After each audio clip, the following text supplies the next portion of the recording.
Hey Charles, how are you doing today? This is the Lee Gersman Show. I'm doing great. I can't complain. And glad to be back on the show.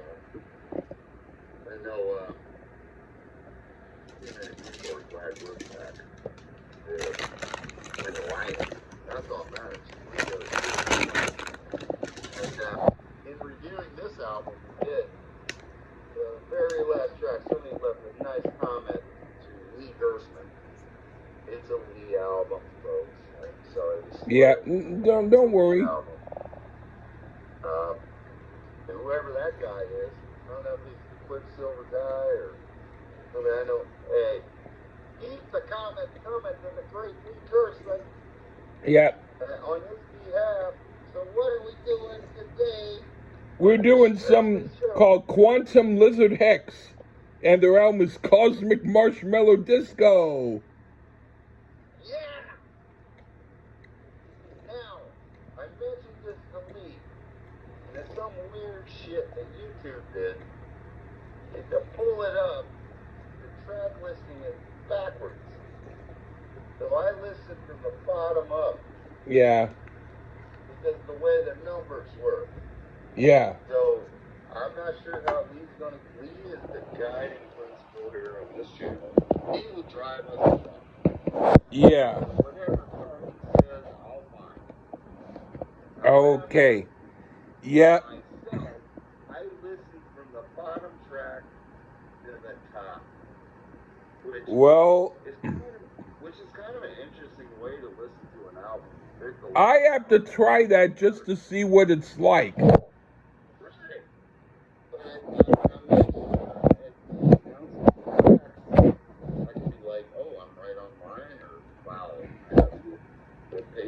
Well, I do take notes. I heard this only once. The Lee album. Anyway. Did Lee, now Lee, as I read, you did the music. I did some of the music. Some of it. Yeah. And then the lyrics were done by your buddies. Suno. No. Sora. But was it done on Suno? The music, I put some of my music in Suno, and it completed it. But lyrically, Sora. Okay, so important thing to note, folks. I recommend you find this album from Hell or High Water. Yeah. But forgive Lee for the fucking lyrics. He didn't come up with the lyrics. However, when I say that, Lee, the album made me smile in a good way. Like, I had a great time. That's cool. Say that. Yeah. But Sora needs to learn how to write some lyrics. But let's get into it. Can I ask one question? I think they did rather well. Because I've done some Sora. You have to do it a certain way because Sora is a photograph site. Yeah. And you just continuously give them the same concept. What I did was ask them to do ridiculous songs and put it on binder paper. So then it gave me a picture of binder paper with the lyrics. Ah, and then you put it in Suno. Yeah. I get it. And I won't get into the magic of Suno, folks. Looking into yourself, I have made some songs on Suno. Some of them are pretty good. Someday I might share them. I'm not quite as brave as you, but someday I might. He's heard a few of my compositions, but yeah. And I'll reference one of them to you. But anyway, right, let's do it, man. I would love to do the first one if it's okay. Okay. The first song is called Cosmic Eggs and Robot Fish. How about you start? First, folks? Okay, cool. The reason why I picked first, folks, is because I listened to it from the bottom to the top. That's the first track. So listen to it from the bottom to the top. Was that the first one you heard? Yes, it was. Well, then you might have actually heard it the right way. I did because I am a smart man and looked Okay. at the track listing. Oh, cool. So YouTube, you got work to do. Anyway, cosmic eggs and robot fish. Alright, man. This has got a hair metal feel here. In about damn time. What a misunderstood genre. However, Lee, this is like Les Claypool, Frank Zappa, and the incomparable Lee Gerstmann doing some hair metal. And you know that's not a slander. That is not a slander at all. But with the lyrical stylings of Lee, but I didn't know at this point that Sora wrote it. And I was thinking like Oscar Wilde, who? Shakespeare. But give me Gerstmann, man. Funky pineapples jumping off cliffs, you say? Hell yeah. And the eggs are awake. It's a surreal metal masterpiece, this one, with some fish pancakes that top it off. Go ahead, Lee. This is a good album starter. Vocally, it sounds somewhat like the new wave of British heavy metal, and musically, it sounds more American to me, but like an American Judas Priest mixed with a slightly cheesier band, but quite good. And the humorous lyrics make the song even better. I dug it. Yeah. All right, now for Transdimensional Wombats Echoing Through the Void. Okay, I like this song. It's something that I could see being popular if people didn't think about what the words mean. It's really a great, though lyrically ridiculous song. But that's why it works. I like this more than most so-called serious bands who do this type of music. What do you think? Well, interestingly enough, the quote-unquote serious band that do this kind of music are ridiculous beyond the pale. But anyway, that singer here puts Brian Sebastian Bach to shame. He's screaming about banana vortexes. There's some more surreality in the lyrical content, but it flat out lacks musically. Skid Row themselves. But salute the author here for sure. I quite like the guitar work in this one. And it crushes the skull quite a bit. So I'm going to throw up the horns here for sure. Death to all but metal. Alright. Okay. What do you think of Echolalia in the Quantum Swamp? I hear some classical influence on this one. And you know metal and classical go together pretty well, actually, structurally. This one would make fucking Iron Maiden sit when they pee. They're not going to stand and pee. They're going to sit down when they hear Echolalia in the Quantum Swamp. It also reminds me a bit of Priest, like Painkiller era Priest. As if sung by a nutritionist that is just so pissed off. Because everything so far has been about nutrition and platypuses. Again, slamming. Makes no sense lyrically, but I do know there has to be a hidden deep meaning here. And I loved it, of course. Right on. What do you think of Cosmic Marshmallow Disco? I didn't hear what you liked about that. I said this is a toe tapper, albeit a rather fast toe tapper, and I like the song. The album flows nicely and everything works so far. This is cool. Let me So, warn you, folks, if you toe tap it, you're going to get turf toed. You're going to go to the hospital. yeah. It slams, motherfuckers. So now I'm going to start with Cosmic Marshmallow Disco. Yeah. The title track, and this one is one of the best so far on the album. I like the beat, and it sure beats some of the other stuff it is parodying. Great song. Typically nonsensical lyrics, but in a way that works melodically with everything. What do you think? This one, I hear a bit of keyboards.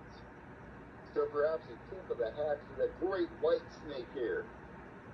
And if there isn't, man, they'd go great. Maybe I heard something that wasn't there, or maybe you need it. But I mean, I heard something. But rest assured, I'm not destroying this song in any way, because the bananas are joined by cauliflower and spaghetti rainbows here.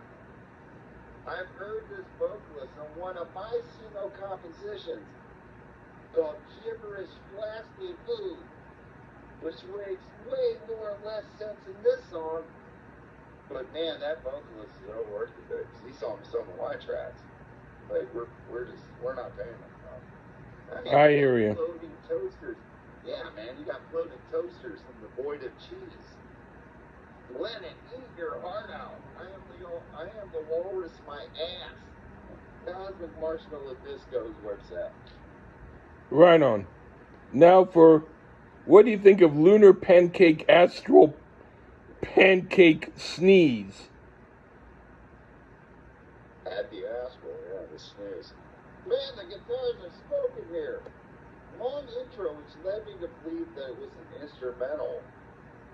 But then they get into some animals and cheese. And this is the nightmare of anyone afraid of the cosmic having hiccups and toasters burning.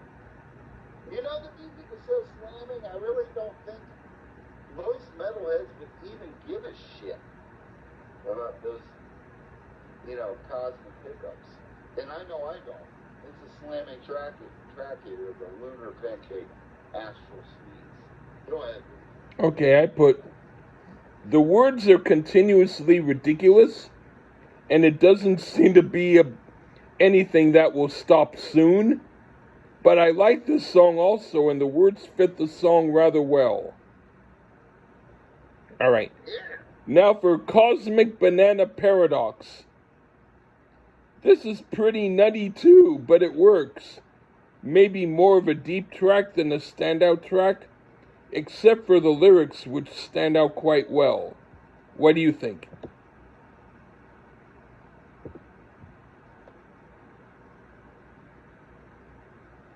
Hello? I'm right here. All right, hello? Yeah. All right. I said what all right, what do you think? Well, now this one I can hear some ghost influence, whether the author liked it or not. A hat made out of soup. Oh man. So there's nothing wrong with smiling through a track as I did when I listened to it. I would start a GoFundMe to hear a ghost cover this. Man, this author is hungry as hell. He goes, quantum noodles indeed. Quantum rocking tune. Think that I ought to message Ghost, ask them to do it? Yeah. Hell, why not? Why not? I'll say, get away from the stupid shit you usually do. Here's something for you. Talk about quantum noodles. Yeah. Anyway, what do you think of Cosmic Toast and the Melted Llamas song number 43? Wow, I thought it was Electric Jellyfish Tea Party.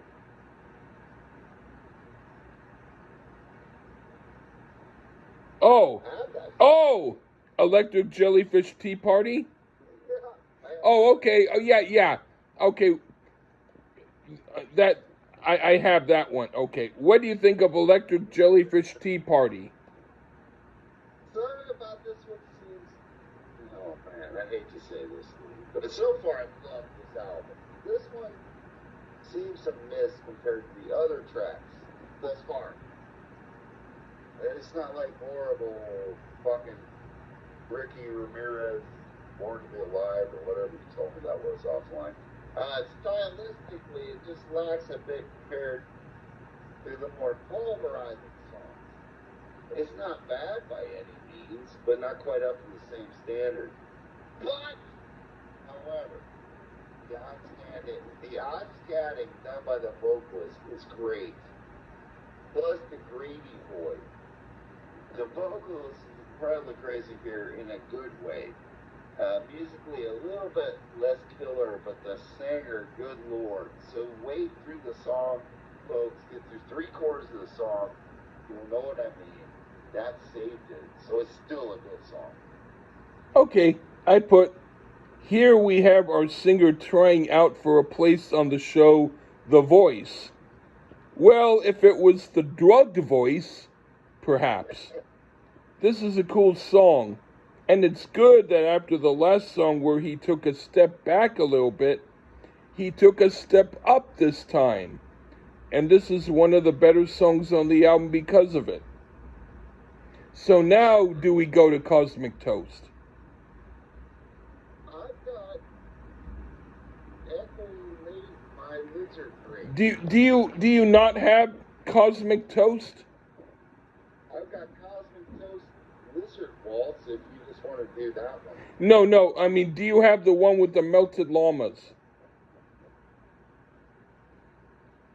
I don't know. I just have the titles. I have an Acolyte, My Wizard. Okay, well, because there are 12 songs. Do you have 11? I've got Cosmic Jellyfish, TV Antenna. Well, let's do Ecolocate My Lizard Dream. Yeah. Okay. This one is very good too, but it seems more of a deep track, but still quite a good song. What do you think? Reminds me a bit of On Through the Night era Def Leppard when they had 10 arms. And the Toasters are still in. Pete Willis, best guitarist ever in that band. And the Toasters are still going strong here. Jellyfish getting featured a lot, and they do here too. And the Platypus as well. Plus a little bubblegum rain. You know, Joey Elliott couldn't write anything like this, and not this good. That's for sure. All right. What do you think of Cosmic Jellyfish TV Antenna? Yeah, it's like you feel at parts, but just subtle. I've heard some metal songs that make less sense. Reminds me a bit of Maidenhair, which is A-okay for me. I would love to hear Bruce Dickinson sing these lyrics. And of course, musically crushes. So go ahead, Lee. Okay, I put, this is one of the better songs too, and it almost seems normal even though it isn't. At least lyrically, there's a story to be told, as if this is a concept album by a person totally warped and not able to comprehend reality, but at least it's consistent. Now for Worms in the Disco Volcano. I'm almost intrigued to see what goes on in this disco volcano. I'd like to see if the worms dance. The song is pretty out there, but musically as good as the others, and I do like it. What do you think? Well, lyrically, we're still all over the food galaxy, but Manor Singer is still destroying it. Reminds me a bit of Slave to the Grind era Skid Row here. And that's a very good thing as far as I'm concerned. Great guitar solo on this one. I mean, garlic ice cream, folks. Garlic ice cream. And we're on to Cosmic Toaster finally. Yeah, and then there's one that I want to mention that you didn't have, but I will mention it after. But this is Cosmic Toaster Lizard Waltz. What do you think of that? Well, Sora wrote the words. Yeah. You know? So, I mean, that's kind of their fault because they are silly. But it also brought a laugh to my face and a smile, and I had a great time listening to it. So, what the fuck is wrong with that? There's nothing wrong with that at all. And, yeah, the lyrics are wild, but it fucking slammed like everything else I heard. I don't know what the hidden track is I missed, but overall, this is a fun listen for fans of 80s metals for sure. So my compliments to the chef. Right on. I put, this might be one of my favorites. I like how the lyrics, even though they don't make sense, work really well with the music, and the music is something I think could be played on the radio or at a bar where everyone is so drunk they don't care what they hear. It's quite good. Yeah. The one that you seem to miss was something called Cosmic Toast and the Melted Llamas, song number 43. And that was one where a guy actually gave a comment to me on YouTube saying, put this on Spotify right away. This is going to be on my playlist. But I put this might... That probably was. I don't know how I missed that. That was what I was referencing. So that guy...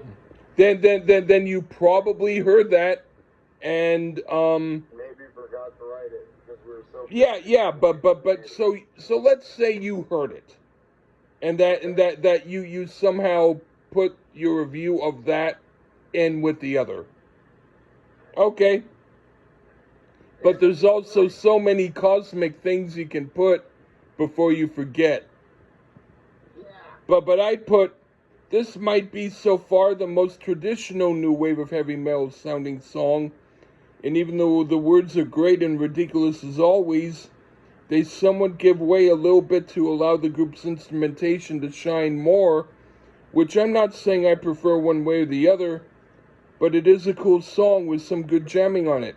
In fact, that's probably when you talked about Cosmic Banana Paradox, you were talking about the other song. But it's all good. And whatever that YouTube commenter said, Yeah. I'm not going to say I'll double down what you said because we appreciate your comments for Lee, but I agree with you. All I would ask in the future, Lee, is maybe ask around for some lyrics. But because I don't think Sora let you down. It was, but in a way. They can do serious lyrics too. But in a way not, because it brought a smile to my face. There's nothing. I did it on purpose. I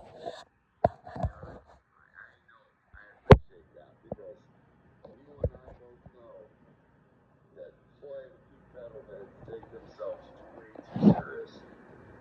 And this is not musically serious now, I believe. On par with the best Iron Maiden, on par with the best Judas Priest, Grim Reaper, you name it. But Yeah. lyrically, it's silly. It's some of the things they sing about, right, Lee? Of course. So get over yourselves, metalheads. Try to pee when you're standing up, and enjoy this album because I did. So I really did, and it was fun. I don't mind stuff bringing a smile to my face. Platypuses don't get enough love in songs. Or Right on. jellyfishes. Anyway. But I'm glad we did it, Lee, and thanks for having me back. Right on. Take care, Charles and everybody. Bye-bye.